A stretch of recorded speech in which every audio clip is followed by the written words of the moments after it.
शुभ संध्या बच्चों, good evening. Section पाठशाला के यूट्यूब चैनल पर आप सभी का स्वागत है। मैं स्वस्थ हूँ और ये आशा करती हूँ कि आप सभी बच्चे भी स्वस्थ होंगे, मन लगाकर अच्छे से पढ़ाई कर रहे होंगे। आज की जो हमारी वीडियो है, इस वीडियो में बिहार बोर्ड का जो मॉडल पेपर है, जो ऑफिशियल मॉडल पेपर है 2024 के लिए, जिसे बिहार बोर्ड ने जारी किया है, उसके शॉर्ट क्वेश्चंस को, साइंस के लिए जो मॉडल पेपर जारी हुआ है उसके शॉर्ट क्वेश्चन को यानी लघु उत्तरीय प्रश्नों को आज हम लोग हल करेंगे। आशा है कि आप सभी को यह सारे प्रश्न समझ में आएंगे। कदाचित अगर किसी भी प्रश्न में आपको कोई भी दिक्कत रहती है या कुछ समझ में नहीं आता है या ऐसा लगता है कि कुछ और समझने की जरूरत है, पूरी तरह से नहीं समझ पाए, कोई भी प्रॉब्लम हो, कोई भी दिक्कत हो, आप मुझे कमेंट करके बता सकते हैं। पढ़ते हैं आगे। और आप सभी को पता है कि हमारी पाठशाला ने आप लोगों के लिए एक कोर्स लॉन्च किया है जिसका नाम है कैप्सूल कोर्स। एक तरह का क्रैश कोर्स है जिसमें बहुत कम समय में लाइव क्लासेस के माध्यम से आपको पूरा सिलेबस कवर अप करवाया जाएगा, जिससे कि आप अपनी परीक्षा में अच्छे अंकों को प्राप्त करने के लायक बन सकते हैं, यानी कि अच्छे अंक ला सकते हैं। ठीक है, प्रत्येक रोज लाइव क्लासेज होती है। किसी भी तरह की जानकारी के लिए आप सभी को स्क्रीन पे नंबर्स दिख रहे होंगे, आप इनमें से किसी भी एक नंबर पे कॉल करके या मैसेज करके जानकारी हासिल कर सकते हैं, कोर्सेज से जुड़ सकते हैं। इसके साथ ही हमने एक टेस्ट सीरीज भी लॉन्च किया है जिसका नाम है आप नॉर्मली बिहार बोर्ड के लिए हमने एक टेस्ट सीरीज भी लॉन्च किया है, इंग्लिश हिंदी दोनों के लिए, और इसकी फी है मात्र 199 रुपये। तो टेस्ट सीरीज से जुड़ने के लिए भी आप इन दोनों में से किसी भी एक नंबर पे कॉल करके या व्हाट्सएप करके जानकारी हासिल कर सकते हैं और ज्वाइन भी कर सकते हैं। यहाँ पे लिखा हुआ है just like exam. Just like exam मतलब जिस तरह एग्जाम में पेपर होता है, objective, short question, long question, इस तरह के टेस्ट होंगे। और इस टेस्ट के माध्यम से आप तकरीबन 500 से ज्यादा ऑब्जेक्टिव, 100 से ज्यादा शॉर्ट क्वेश्चन, 60 से ज्यादा लॉन्ग क्वेश्चन की प्रैक्टिस कर पाएंगे। तो अगर आपकी तैयारी पूरी हो गई है तो आप हमारा टेस्ट सीरीज ज्वाइन कीजिए अपने स्तर को जांचने के लिए। और अगर आपकी तैयारी बिल्कुल नहीं हुई है तो आप हमारा कैप्सूल कोर्स ज्वाइन कर सकते हैं और अपनी तैयारी कर सकते हैं। हमारे यहाँ इंग्लिश और हिंदी दो विषयों की पढ़ाई होती है।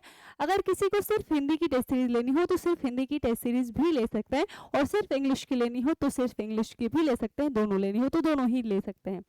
चलिए, पहला प्रश्न जो कि बिहार बोर्ड ने जारी किया था जो मॉडल पेपर, उसमें जो पहला प्रश्न था वह है कि मानक स्वयं को वहशी से और जानवर से बढ़कर क्यों कहता है। देखो, 10 प्रश्न दिए रहते हैं और उसमें से 5 प्रश्नों का उत्तर आपको देना होता है। प्रत्येक प्रश्न जो होता है वो 2 अंकों का होता है और अमूमन 30 शब्द, कम से कम आपको 30 से 50 शब्दों में आपको इसका उत्तर भी लिखना होता है। ठीक है ना। प्रत्येक प्रश्न जो होता है वो 2 अंकों का होता है और इसमें से 30 से 50 शब्दों में आपको इसका आंसर लिखना होता है। आप चलिए, तो पहला प्रश्न, मानक स्वयं को बहसी और जानवर से भी बढ़कर क्यों कहता है। आप इसका उत्तर लिख सकते हैं कि प्रस्तुत प्रश्न मोहन राकेश रचित पाठ सिपाही की मां से लिया गया है। ठीक है, शुरुआत आप ऐसे करें। इसमें आप और भी चीजें लिख सकते हैं जैसे प्रस्तुत प्रश्न पाठ मोहन राकेश रचित एकांकी नाटक अंडे के छिलके तथा अन्य एकांकी संग्रह से लिया गया पाठ सिपाही की मां से लिया गया है। ठीक है, और इस पाठ में मानक जो है, मानक स्वयं को वहशी और जानवर इसीलिए कहता है क्योंकि द्वितीय विश्व युद्ध, कौन से विश्व युद्ध, द्वितीय विश्व युद्ध के दौरान वह अंग्रेजों की तरफ से लड़ रहा है और जिस एक सिपाही के रूप में लड़ रहा है जिसमें वह विरोधी सिपाही यानी कि विरोधी जापानी सिपाहियों पर गोलियां चलाता है। इस युद्ध में वो हजारों लोगों की हत्या करता है और इसीलिए वह स्वयं को बहसी और जानवर कहता है। हमने जाना कि मानक, यह प्रश्न था कि मानक स्वयं को बहसी और जानवर क्यों कहता है।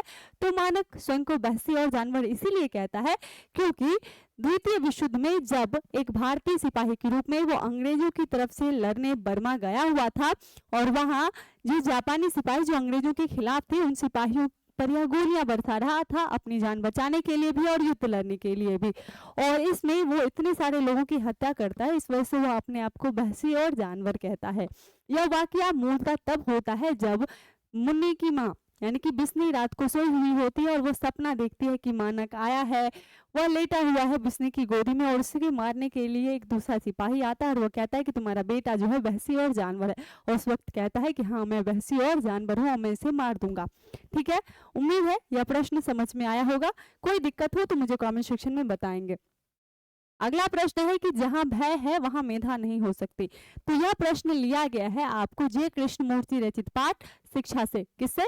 जिद्दू कृष्णमूर्ति रचित पाठ शिक्षा से यह प्रश्न लिया गया है। और लेखक कहते हैं कि देखो, एक व्यक्ति जो डरा हुआ है, जो भयभीत है, वो स्वतंत्रता से कोई कार्य नहीं कर सकता, वह कोई रिस्क नहीं ले सकता, वो किसी के विरोध में नहीं जा सकता। हमारी एक परंपरा रही है कि हम वही करते हैं जो हमारे माता पिता कहते हैं, और अगर आप इसी ढर्रे से चलते रहेंगे तो आप कुछ भी नया नहीं कर पाएंगे, आप कुछ भी बेहतर नहीं कर पाएंगे। क्यों? क्योंकि आपके पेरेंट्स या आपका समाज, आपका गार्डियन, वो उसी तरीके से चल रहे हैं जिस तरह से उन्होंने जिंदगी जी है। तो कुछ नया करने के लिए, कुछ बेहतर करने के लिए आपको क्या करना होगा? उनका विरोध करना होगा। उनका विरोध करके, आप समाज का विरोध करके, पेरेंट्स का विरोध करके, घर शिक्षकों का विरोध करके आप कुछ, क्योंकि वो क्या चाहते हैं कि आप जो है नॉर्मली पढ़ाई करो, कोई नौकरी करो, बस हो गया। लेखक कहते हैं कि सिर्फ इतनी ही जिंदगी नहीं है। शिक्षा क्या है? शिक्षा का मतलब है कि आपको जिंदगी के सत्य का पता चले, सत्य की खोज कर सकें आप, यह जरूरी है। और एक डरा हुआ व्यक्ति जो है यह कभी भी नहीं कर सकता है। और मेधा क्या है? यह वह शक्ति है कि जो व्यक्ति को इस काबिल बनाता है कि वह स्वतंत्रता से बिना किसी भय के सत्य और वास्तविकता की खोज कर सके। मेधा क्या है?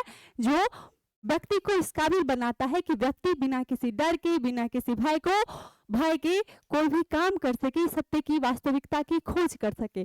और इसीलिए एक व्यक्ति जो डरा हुआ है, जो भय में है, वह कभी भी मेधावी नहीं हो सकता, उसमें मेधा नहीं हो सकती। इसीलिए एक व्यक्ति जो किसी भी प्रकार से भयभीत है, वह मेधा नहीं हो सकती। अर्थात जहां भय है वहां मेधा नहीं हो सकती। एक डरा हुआ व्यक्ति कभी भी स्वतंत्र रूप से कार्य नहीं कर सकता, वह मेधावी नहीं हो सकता है। किसी को भी स्क्रीनशॉट लेनी हो, आप स्क्रीनशॉट ले सकते हैं, और पीडीएफ के लिए आप सक्षम पाठशाला पे जाके विजिट कर सकते हैं, या फिर जो नंबर आपको डिस्क्रिप्शन में दिख रहा होगा, आप उस नंबर पे जाके कांटेक्ट कर सकते हैं। अगला प्रश्न है कि धरती का क्षण, धरती का क्षण, इससे क्या आशय है? तो धरती का क्षण, यह जो पाठ है वो किससे लिया गया है? तो यह मलयज रचित डायरी हंसते हुए मेरा अकेलापन से लिया गया है। मलयज की डायरी हंसते हुए मेरा अकेलापन से लिया गया है। और इस पाठ में क्या कहते हैं कि देखो, डायरी लिखना ना बहुत मुश्किल का काम है। कई बार जब आप लिखते रहते हैं तो आप जो लिखना चाहते हैं उसके लिए आपको उचित शब्द नहीं मिलता, और कई बार आप शब्द लिखते हैं लेकिन वो शब्द, वह अर्थ नहीं निकालता जो आप चाहते रहते हैं। तो बहुत कम ऐसा समय आता है जब आपका मन और शब्द एक दूसरे के तालमेल बैठते हैं, यानी कि दोनों के बीच में तालमेल बैठता है, और आप वही लिखते हैं जो कि आप चाह रहे होते हैं, आपको वही शब्द लिखते हैं आप जो कि आप जिस तरह का भाव आप व्यक्त करना चाहते हैं। तो वह क्षण, वह क्षण है जब आपके मन के विचार और शब्द, जब आपके मन के विचार जो आप कहना चाहते हैं और जो शब्द आप लिख रहे हैं उसका अर्थ क्या हो? एक जैसा हो। जब अर्थ और शब्द एक दूसरे का हाथ पकड़ते हैं, यानी कि जब अर्थ और शब्द एक जैसे हों, जो आपका मन कहना चाहता है वही शब्द आप लिखते हैं, अगर सेम हो जाता है तो हम उसी को क्या कहते हैं? उसी को कहते हैं धरती का क्षण। जिस पल आप रचनाएं करना शुरू कर देते हैं, जब आप जो लिखते हैं वही उसका वही अर्थ आप कहना चाहते हैं जो शब्द कह रहे हैं, तो उस समय से रचना प्रारंभ होती है, और उसी पल को लेखक ने धरती का क्षण नाम दिया है। इसीलिए वो कहते हैं कि डायरी लिखना बहुत मुश्किल का काम है। ठीक है, आगे है कि प्यार का इशारा और क्रोध का दुधारा। प्यार का इशारा और क्रोध का दुधारा, इसका क्या अर्थ है? तो यह जो प्रश्न है वो लिया गया है गजानन माधव मुक्तिबोध रचित पाठ जन जन का चेहरा एक से। किससे लिया है? गजानन माधव मुक्तिबोध रचित पाठ जन जन का चेहरा एक से लिया गया है। और इसमें क्या कहते हैं? चाहे जिस भी प्रांतपुर का हो, चाहे जिस प्रांतपुर का हो, जन जन का चेहरा एक। चाहे जिस भी देश, किसी भी बस्ती, चाहे भी कहीं का भी हो, चाहे जिस भी प्रांत का हो, जिस भी देश का हो, किसी भी बस्ती का हो, प्रत्येक व्यक्ति का चेहरा एक है। प्रत्येक व्यक्ति के, जिसके अनुसार चाहे प्रत्येक व्यक्ति के हर जगह जो है वो शोषक वर्ग है एक है, हर जगह शोषित वर्ग एक है। तो हर जगह प्यार करने का तरीका भी एक है, और हर जगह क्रोध करने का तरीका भी एक ही जैसा है। पूछा गया है कि इन दोनों का तात्पर्य क्या है? तो प्यार का इशारा, इस शब्द से तात्पर्य है कि प्यार करने का तरीका, और क्रोध का दुधारा, इसका मतलब भी है प्यार का तरीका।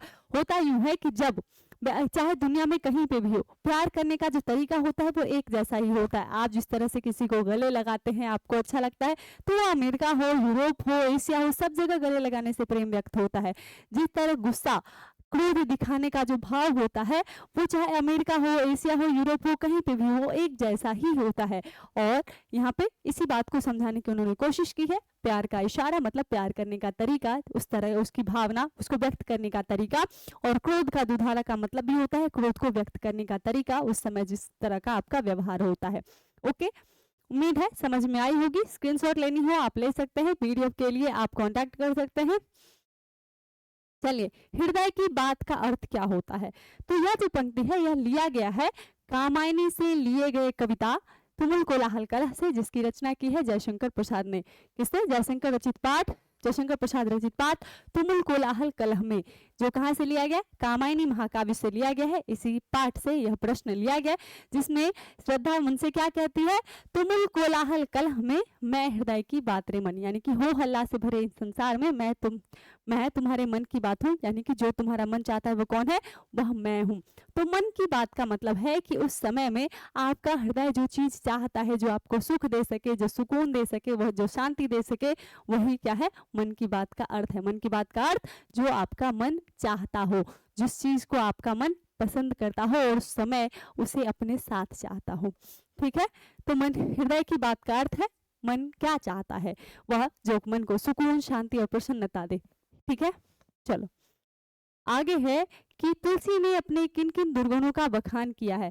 तो तुलसीदास क्या कहते हैं? यह प्रश्न कहाँ से लिया गया? प्रस्तुत यह प्रश्न लिया गया है तुलसी रचित पाठ विनय पत्रिका से लिए गए पद से। तुलसी दास का जो पद है आपके पाठ में दिया गया, जो कि विनय पत्रिका से लिया गया, जिसकी रचना इन्होंने ब्रज भाषा में की है। आपकी काव्यखंड का तीसरा पाठ है, इससे लिया गया। और इसमें तुलसीदास क्या कहते हैं माता सीता से? दीन सब अंगहीन छीन मलिन अघी अघाई, यानी कि मैं दीन हूँ, मैं गरीब हूँ, मेरे सारे अंग दुर्बल हैं, कमजोर हैं, मैं मलिन हूँ और मैं पापी हूँ। इन्हीं सभी दुर्गुणों का उन्होंने बखान किया है। अतः अपने उक्त दुर्गुणों का उन्होंने बखान किया है कि दीन सब अंगहीन छीन मलिन अघी अघाई। ठीक है, उम्मीद है आप इसको समझ रहे होंगे। किसी भी प्रश्न में कोई भी दिक्कत हो आप जो है सो कमेंट करके बता सकते हैं। हाँ, अगला है कि भगत सिंह ने कैसी मृत्यु को सुंदर कहा है। तो यह जो प्रश्न है वह लिया गया है आपके गद्य खंड के छठे पाठ से, एक लेख एक पत्र से, जिसकी रचना किसने की है? भगत सिंह ने की है। और इसी पाठ से यह लिया गया है। जब भगत सिंह सुखदेव को पत्र लिखते हैं, सुखदेव के पत्र के जवाब में, तो वह कहते कि देखो, आप कहते हैं कि आत्महत्या कर लेनी चाहिए, लेकिन मैं इसे एक कायरतापूर्ण कार्य मानता हूँ। और मैं तो यह मानता हूँ, जिस तरह का काम हमने किया है, तो मैं यह मानता हूँ कि मुझे मृत्युदंड मिले, और मैं चाहता हूं कि मुझे मृत्युदंड मिले। और इस मृत्युदंड से जो है समाज में एक तरह का संदेश जाए, युवा क्रांति करे और अंततः देश आजाद हो जाए। और अगर ऐसी मृत्यु मिलेगी तो वह सबसे सुंदर मृत्यु होगी। अगर ऐसी मृत्यु मिलेगी तो सबसे सुंदर मृत्यु होगी, जिसमें देश सेवा के मैं देश के काम आ पाऊंगा, देश आजाद हो जाएगा। और यही तो हम चाहते हैं।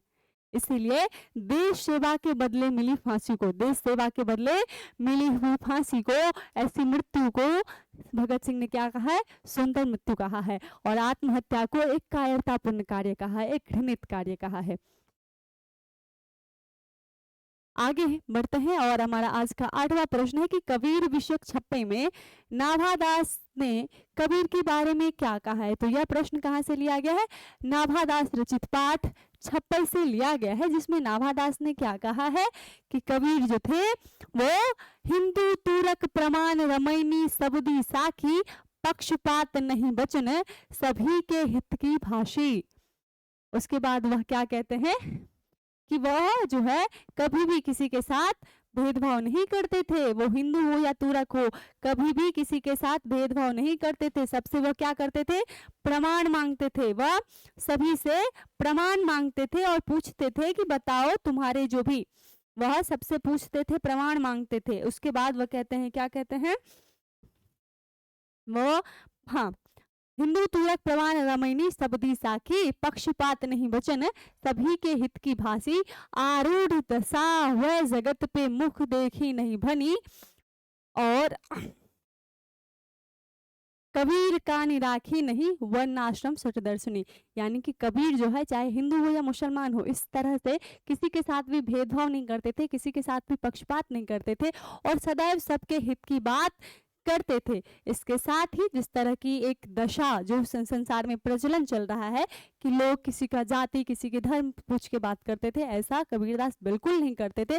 उन्होंने कभी भी सनातन धर्म के 4 वर्ण, आश्रम और उनके जो 6 दर्शन है उन पे कभी भी विश्वास नहीं रखा। तो आप इसे लिख सकते हैं कि नाभादास ने कबीर विषयक छप्पे में कहा है कि कबीर कभी किसी के साथ पक्षपात नहीं करते थे, वह सदैव सभी के हित की बात करते थे। उन्होंने वर्ण, आश्रम और दर्शनों पे कभी भी विश्वास नहीं किया है। धर्म से ज्यादा वह किसको महत्व देते थे? वह मानव मात्र को महत्व देते थे। आगे बढ़ते हैं। सुभद्रा जी के पति के व्यक्तित्व के बारे में लिखें। यह ऐसा प्रश्न है। तो यह प्रश्न लिया गया है आपके काव्य खंड के 7वें पाठ से, जिसकी रचना की है सुभद्रा कुमारी चौहान ने, और उसका नाम क्या है? पुत्र वियोग। इसमें कवित्री के जो पति हैं, कवित्री के जो पति हैं ठाकुर लक्ष्मण सिंह चौहान, कौन है? ठाकुर लक्ष्मण सिंह चौहान। वो एक जो प्रसिद्ध नाटक है कूली प्रथा और गुलामी का नशा, उसके नाटककार हैं, प्रसिद्ध पत्रकार हैं, स्वतंत्रता सेनानी हैं और कांग्रेस के नेता भी हैं। उन्होंने स्वतंत्रता संग्राम में अपना महत्वपूर्ण योगदान दिया और कांग्रेस के वो क्या थे? सदस्य थे। इसीलिए बाद में सुभद्रा कुमारी चौहान भी कांग्रेस की सदस्य बनी और मध्य प्रदेश विधानसभा में वह विधानसभा सदस्य भी बनी। तो हम कह सकते हैं कि ठाकुर लक्ष्मण सिंह चौहान जो कि सुभद्रा कुमारी चौहान के पति हैं, वो कूली प्रथा, गुलामी का नशा इन जैसे प्रसिद्ध नाटक के लेखक थे, एक पत्रकार थे, स्वतंत्रता सेनानी थे और कांग्रेसी नेता भी रहे हैं और स्वतंत्रता संग्राम में उन्होंने अहम भूमिका निभाई है। अगला और आज का आखिरी प्रश्न है कि नदियों की वेदना का क्या अर्थ है? नदियों की वेदना का क्या अर्थ है? और इसका इस उत्तर या जो प्रश्न है वो लिया गया है गजानन माधव मुक्तिबोध रचित पाठ जन जन का चेहरा 1 से, जिसमें लेखक ने क्या कहा है कि जिस तरह नदियां सदैव बहती रहती हैं, जिस प्रकार सदैव नदी बहती रहती है, इसी प्रकार वह उस देश की, चाहे वो नील हो, अमेजन हो, गंगा हो, कहीं कोई भी नदी हो, तो जिस तरह गंगा की धाराएं बहती रहती है, उसी प्रकार भारत देश की के लोगों की जिंदगी भी चलती रहती है। कहने का मतलब है जिस तरह किसी देश की नदियां सदैव गतिमान रहती हैं, सदैव बहती रहती है, नदी बहती रहती है, उसी प्रकार उस देश के लोगों की जिंदगी भी निरंतर चलती रहती है। और जब शोषक वर्ग द्वारा जो वहाँ की जनता को कष्ट दिया जाता है और जनता जब कष्ट में कराह रही होती है, तो नदियां भी उस दुख को झेलती हैं। नदियां भी उस झेल को उस दुख का द्योतक हैं कि जिस तरह लोग दुखी हैं उसी प्रकार नदियां भी दुखी होती है। तो कहती हैं यहाँ पे नदी, पूछा क्या है कि नदी की वेदना का क्या कारण है? तो नदी की वेदना उसके दुखों का कारण है, उस देश की जनता की वेदना, उस देश की जनता का कराहना, उस देश की जनता का दुख। तो आप लिख सकते हैं कि प्रस्तुत प्रश्न गजानन माधव मुक्तिबोध रचित पाठ जन जन का चेहरा 1 से लिया गया है, जिसमें लेखक कहते हैं कि जिस प्रकार नदियां सदैव बहती रहती हैं, उसी प्रकार वहां के लोगों की जिंदगी भी निरंतर गतिमान रहती है। और जब शोषक वर्ग वहां की जनता का शोषण करती है, तब शोषित वर्ग वेदना में कराहता है। अतः दुखी जनता ही नदियों की वेदना का कारण है। दुखी जनता ही क्या है? नदियों की वेदना का कारण है। उम्मीद है कि ये सभी प्रश्न आपको समझ में आए होंगे। किसी भी तरह की कोई भी दिक्कत हो आप कमेंट करके बता सकते हैं। अगर आप 2024 में बिहार बोर्ड हिंदी की 12वीं की परीक्षा देने वाले हैं या इंग्लिश की 12वीं की परीक्षा देना चाहते हैं और आपकी तैयारी बिल्कुल नहीं हुई है, तो आप सही जगह पे आए हैं और आप ज्वाइन कर सकते हैं हमारा कैप्सूल कोर्स, जिसमें हर रोज लाइव क्लासेस के माध्यम से बहुत अच्छी तैयारी आपकी करवाई जाएगी और आप अच्छे अंक लाने के काबिल बन जाएंगे। हम इस तरह आपको सक्षम बनाएंगे। अगर आप चाहते हैं कि आप बहुत ही कम समय में, बचे हुए समय में अपनी तैयारी को कर सके, तो आप जुड़ सकते हैं सक्षम पाठशाला से और इन नंबर्स पे कॉल करके आप जानकारी हासिल कर सकते हैं या मैसेज करके भी जानकारी आप हासिल कर सकते हैं। और अगर आपकी तैयारी हो गई है और आप चाहते हैं कि जिस तरह का एग्जाम में पेपर, बिहार बोर्ड जिस तरह का पेपर लेता है उस तरह के पेपर में आप परीक्षा दें, उस तरह वो जो एग्जाम का टेंशन है, प्रेशर है और डर है, उसे मिटाएं और उस तरह का पेपर हम पहले ही दे के निश्चिंत रहें, एक अच्छी तैयारी कर सके। अपने आप को जांचने के लिए एक टेस्ट सीरीज आप ज्वाइन कर सकते हैं, जिसमें इंग्लिश और हिंदी दोनों ही विषयों की टेस्ट सीरीज मात्र 199 रुपये में आपको मिलेगी।